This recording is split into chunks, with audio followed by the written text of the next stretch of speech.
ఏంటి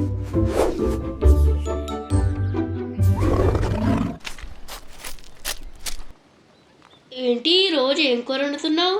వంకాయ చేస్తానండి. వంకాయ పిల్లలు తినరు కదా, ఇంకేదైనా చెయ్యి. ఇంకేం కూరగాయలు లేవండి. సరే చికెన్ తెస్తాను, పిల్లలు కూడా ఇష్టంగా తింటారు కదా. త్వరగా తీసుకురండి. అన్నయ్య నాన్న చికెన్ తెస్తారంట. అయితే చికెన్ కూర ఈరోజు. ఎప్పుడు చికెన్ కూరనా అన్నయ్య? మరి ఇంకేం చేస్తుంది? మొన్న మన ఫ్రెండ్స్ ఇంటి కూడా చికెన్ దొరుకుతున్నా కదా, వచ్చేమందో. సరే అమ్మని అడుగుదాం. అమ్మా అమ్మా అమ్మా అమ్మా. ఏంటి మీ గోళ? అమ్మ నాన్న చికెన్ తెస్తా అన్నా కదా. ఎప్పుడు చికెన్ కర్రీరా, ఈరోజు చికెన్ రోజు చేయమ్మా. ఇప్పుడు ఏమి అవ్వవు. కాదమ్మా బాగుంటుంది, చెయ్యి. సరే చేస్తాను. సరే త్వరగా వెళ్ళి చికెన్ తీసుకురండి. నేను ఈ లోపల అన్ని రెడీ చేస్తా. సరే.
ఇదిగో చికెన్.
Chicken roll ready.